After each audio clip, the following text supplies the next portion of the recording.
E ele foi encontrado dentro de uma privada japonesa. Olá pessoal, eu sou o Júlio, falo aqui da cidade de Tóquio. Eu conto os casos criminosos que ocorrem aqui dentro do Japão em geral. E eu faço esse canal com a minha chihuahua, que se chama Julie. A Julie está em todas aqui. A Julie está lá também no Instagram, então siga a gente também lá no Instagram, tá? E na concorrente, infelizmente, eu fui banido, então eu vou contar mais casos aqui. Eu vou parar de colocar lá na concorrente. De vez em quando eu vou aparecer lá na concorrente, que chama com Ti e termina com Tó, tá? Então, pessoal, vamos lá ao caso de hoje. E ela nunca mais saiu daquele apartamento.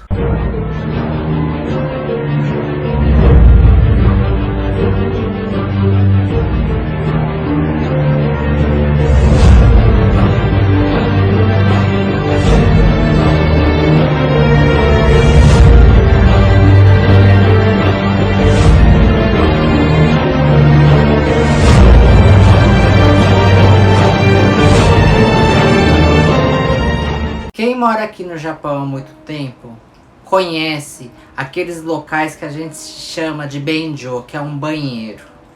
Muito conhecido como banheirão, benjo, benso ou boton benjo. Esse tipo de banheiro existem em casas antigas aqui no Japão ou naqueles banheiros provisórios, tipo de parques, tipo de aqueles banheiros que tem em eventos. É aquele tipo de sistema de fossa antiga, que a cada um tempo a empresa que cuida desses negócios, que são o número 2, vem para limpar o local porque já está cheio. E é aquele tipo de banheiro que nem sempre tem água no local. É um tipo de buraco que a gente efetua as necessidades em cima e limpa com papel higiênico as regiões e a gente vai-se embora. Depois de muito tempo aqui no Japão, eu já utilizei um banheiro desse lá na ilha de Fukushima, que é uma ilha, vamos dizer, uma ilha bem... é um paraíso que existe lá na ilha de Fukushima. Resumindo, é horrível esse tipo de banheiro. Tirando o cheiro e também o perigo de você pisar em falso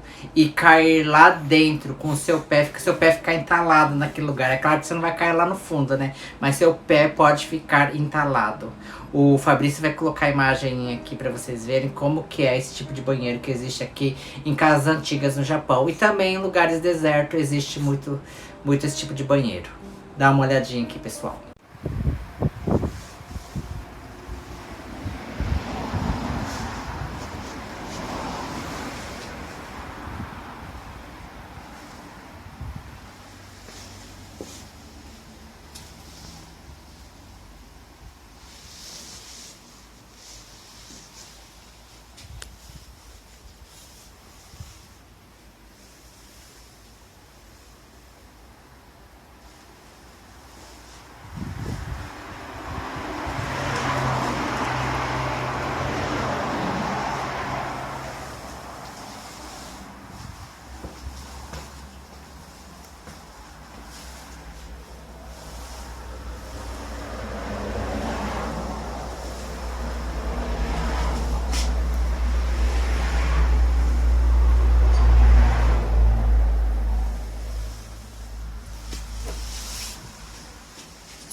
E o nosso caso de hoje é que encontraram um homem dentro desse tipo de fossa que existe aqui no Japão. E esse corpo desse homem estava entalado dentro dessa fossa. E esse corpo estava sem roupa, sendo que na época que o corpo foi encontrado, era inverno aqui no Japão. E a polícia não queria fazer as investigações detalhadas sobre esse nosso caso. E o caso ficou finalizado como que a pessoa simplesmente, por sua vontade, ele entrou dentro daquela privada e ficou entalado lá e perdeu a vida. E esse caso ocorreu no dia 28 de fevereiro de 1989.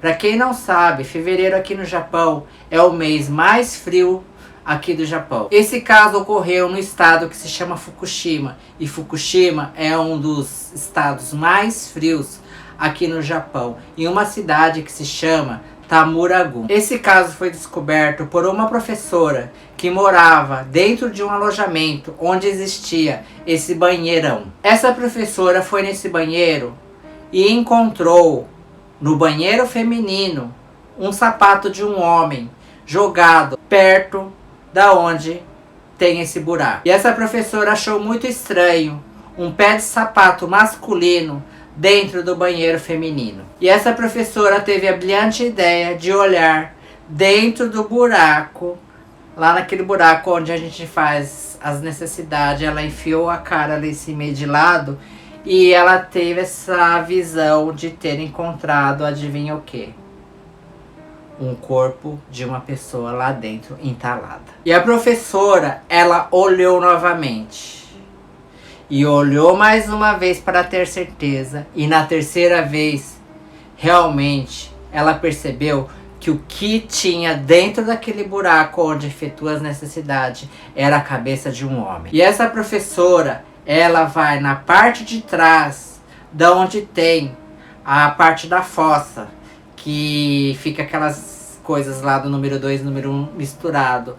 E ela consegue encontrar a parte de um corpo de um homem entalado dentro da privada. E essa professora liga rapidamente para a polícia. E assim que os policiais chegam até esse banheiro, eles tentam puxar esse corpo para fora. Esse corpo que estava entalado dentro da privada. Mas os policiais eles não conseguem puxar esse homem que estava preso ali dentro. Então tiveram que chamar uma empresa para poder quebrar o chão do banheiro para poder retirar o homem que estava entalado ali dentro. E os policiais, após tirarem o corpo desse homem, eles tentam efetuar a autópsia do corpo, mas sem antes, infelizmente sem antes, lavarem o corpo do homem que estava cheio de número 1 e número 2 e fora os papéis higiênicos que estavam grudados ali. Mas o porquê a perícia tinha que lavar o corpo que estava cheio do número 1 e do número 2 e de papel higiênico antes de efetuar a autópsia? Vocês sabem muito bem quando um corpo de uma pessoa, de um caso, é lavado, todas as provas, todas as marcas de DNA, as impressões digitais, elas somem assim que o corpo é lavado. E assim que os peritos lavam o corpo daquela vítima, mesmo eles sabendo que não podem lavar o corpo de uma vítima de um caso, as provas foram lavadas também. E os peritos descobrem que o corpo que estava entalado dentro daquela privada era de um homem. E esse homem acabou ficando sem ar e acabou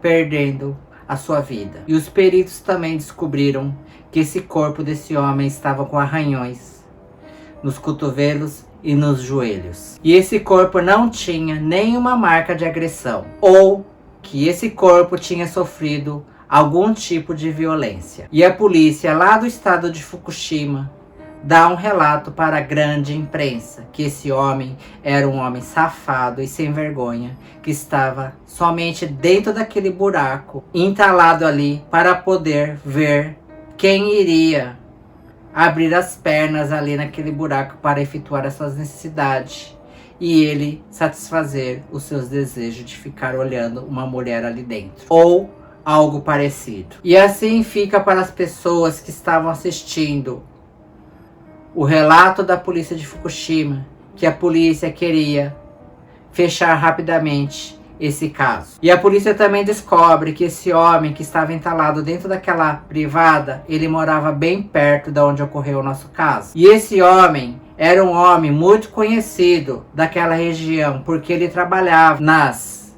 torres de radiação do estado de Fukushima. E esse homem era muito amigo daquela professora que encontrou ele dentro entalado daquela privada. E também muito amigo do noivo da professora. Segundo os relatos dos amigos desse homem que perdeu a vida entalado naquela privada, relatou para a grande mídia que os amigos tinham recebido a informação dos peritos que esse homem tinha perdido a vida no dia 26 de fevereiro. Mas entre os dias do dia 24 de fevereiro até o dia de 27 de fevereiro, essa professora, ela não estava naquele alojamento. Ela tinha ido viajar. E esse homem, o porquê ele tinha que estar naquela cena daquele nosso caso. E o porquê esse homem tinha que estar entalado dentro da cena do nosso caso. Sendo que a amiga dele não estava no alojamento. Então fica a dúvida o porquê o corpo desse homem foi encontrado no dia 28 de fevereiro, sendo que o perito deu que esse homem perdeu a vida no dia 26 de fevereiro. E os amigos também relatam para a grande mídia que se realmente esse homem fosse um homem safado, o porquê ele iria no banheirão daquele alojamento justo no dia que a professora não estava ali, sendo que a professora morava sozinha nesse alojamento. E também fica uma grande dúvida como um corpo de um homem adulto conseguiu entrar, quer dizer, entalar, né, num buraco de 36 centímetros. Isso é inacreditável. O Fabrício vai colocar a imagem de como esse homem foi encontrado dentro daquela privada. O Fabrício vai colocar que vocês dão uma olhadinha.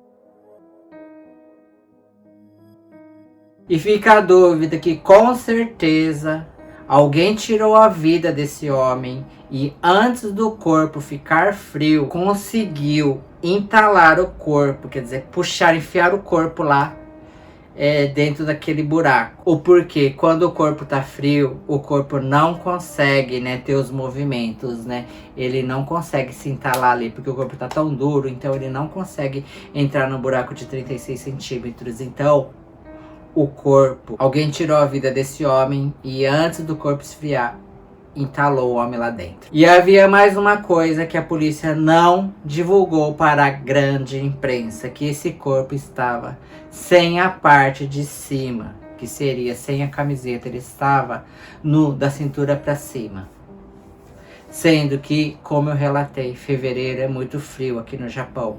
Como o cara estava lá sem roupa dentro daquele banheiro, sendo que a região de Fukushima é muito fria. A região de Fukushima no inverno chega a beirar -0. E fica a grande dúvida o porquê um homem teria que estar dentro de um banheiro numa temperatura de -0 e sem camisa ainda. E os peritos também descobriram que o outro pé de sapato desse homem que estava entalado foi encontrado em um outro local bem longe do local do nosso caso. O porquê o homem iria entrar naquela fossa e deixar o seu pé de sapato ali dentro e o outro pé bem longe da cena do nosso caso. A comunidade da cidade da onde aquele homem perdeu a vida começou a pressionar muito a polícia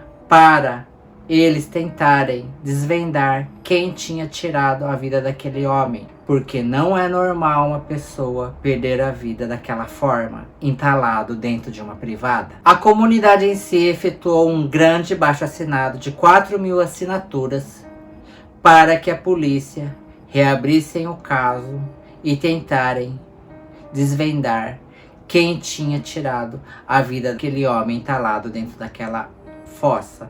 Mas infelizmente a polícia não quis continuar a procurar quem era o homem que tirou a vida daquele homem. E a mídia resolveu, por ela mesma, atrás, começar uma investigação particular. O porquê? Porque o corpo daquele homem tinha sido lavado 2 vezes. E o DNA do nosso criminoso estava no corpo daquele homem. Então, o porquê lavar o corpo da vítima 2 vezes? E também ficou muito estranho o porquê a mídia estava falando que a polícia não tirou foto do local. O porquê quando a polícia tira a foto de um local que ocorre um caso, geralmente eles postam para a grande mídia. E também a polícia não colocou aquelas fitas de locais, assim, quando existe um caso, eles fecham todo o local com uma fita amarela. E essa fita não foi utilizada também nesse nosso caso. E a mídia também descobriu que aquele homem que foi encontrado entalado ali naquela fossa, havia um boletim de desaparecimento dele. Aquele homem, ele tinha saído da sua casa em meados do dia 22 de fevereiro. E segundo os peritos, aquele homem tinha perdido a vida no dia 26 de fevereiro. O que houve no intervalo de 3 dias com aquele homem? E a polícia, mesmo sabendo que existia um boletim de ocorrência de desaparecimento daquele homem por 3 dias, a polícia não efetuou nada e nem jogou a pesquisa para outro posto policial bem próximo daquela região. E a mídia também lançou para a sociedade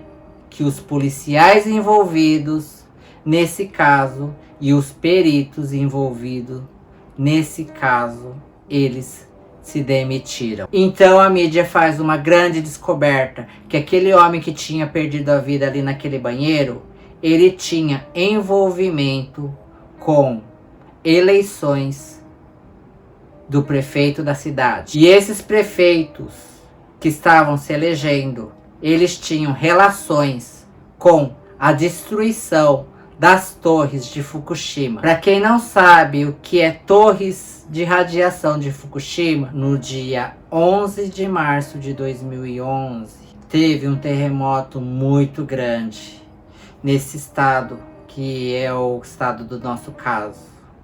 E nesse estado existem aquelas torres, que é as torres de radiações. E nesse terremoto, essas torres de radiações, elas explodiram, causando uma grande catástrofe na cidade de Fukushima. Uma parte do bairro, ela ficou com tanta radiação que o pessoal teve que fugir e não pôde mais voltar para suas casas. Então, as torres de radiações, que são aqueles tipo de uma caixa de água bem grande, assim, redonda, elas explodiram e começaram a vazar radiação dali. E tem uma parte desse estado que as pessoas não podem entrar. Então, esse homem, ele estava efetuando uma torcida para a eleição de um certo candidato. O porquê? Assim que ele se elegesse, ele ia destruir uma parte das torres de Fukushima. E ele descobriu que o homem que ele estava torcendo para ser prefeito estava recebendo propina, segundo a mídia relatou. Um dia antes desse homem ser encontrado dentro daquela privada ou fossa, ele fala para um amigo dele que ele tinha descoberto algumas coisas e precisava encontrar com um certo homem no outro dia. E provavelmente esse homem que foi encontrado dentro da privada, ele encontrou com esse outro homem e esse outro homem apagou ele. Para que esse homem não abrisse a boca para a grande mídia sobre o recebimento de propina. Mas fica a grande dúvida o porquê os autores do nosso caso tinham que colocar esse homem dentro de um lugar apertado como essa privada. Porque o normal de um caso que ocorre aqui no Japão é o SK, ele cortar as pessoas em vários pedaços e jogar por aí, ou enterrar e desmembrar o manequim em vários locais, ou enterrar na montanha, ou jogar para os porcos ou jacarés comerem. E também a mídia descobriu que o amigo desse homem que perdeu a vida, que trabalhava com ele nessa torre de radiação de Fukushima, esse amigo tirou a sua própria vida. E fica também a possibilidade de o nosso autor do nosso caso achar que se tirasse a vida daquele homem e enfiasse ele dentro daquela privada, iria ficar como se o homem fosse um safado sem vergonha que queria ver uma mulher abrindo as partes e efetuando o número 1 e o número 2. O porquê? Já ocorreu isso no passado. Aqui no Japão, existem alguns homens meio estranhos que efetuaram isso no passado. Eles entraram nessa parte de baixo, onde existe esses banheiros de buraco, só para ficar espiando as mulheres, para ver as partes lá de baixo, né, nas Amazônias lá, para poder ficar espiando. E pessoal, o que vocês acham desse carro muito bizarro aqui, né? Como eu fui banido lá, resolvi contar aqui o caso. Eu já contei lá, mas como acho que o vídeo de lá já foi banido, então eu resolvi contar aqui. O que vocês acham desse caso, pessoal? Depois vocês olham lá na concorrente, né? Na amiga que anda copiando os meus casos, né? Pra ver se está igual que eu falei. Provavelmente ela deve ter resumido alguma coisa, mudado e tatati, patatá, né? Mudado alguma coisa, né? Se ela tá copiando é porque tá bom o meu canal, né? Então, deixe seus comentários aqui. Isso é muito importante para o nosso canal, tá bom? E logo logo a gente tem novidades pra vocês, tá, pessoal? Julie, vem dar tchau pro povo, Julie. Julie, se você não der tchau, a Shalimar vai vir, hein? Cadê a Putinha? Cadê sua amiga da Putinha? A Julie tem uma cachorrinha que se chama Putinha, amiga dela. Cadê a Putinha, Julie? Julie? Julie, vem aqui. Julie, cadê o abraço do papai? Terceira vez, mas eu não posso dar porque eu já dei pra ela. Muito obrigado pra vocês que seguiram a gente até aqui, tá? Logo, logo a irmãzinha da Julie vai vir, a Shalimar, tá? Provavelmente essa semana ela já vem. E logo, logo a gente vai trazer novidades, tá? Muito obrigado. Até o próximo caso, tá? E sayonara.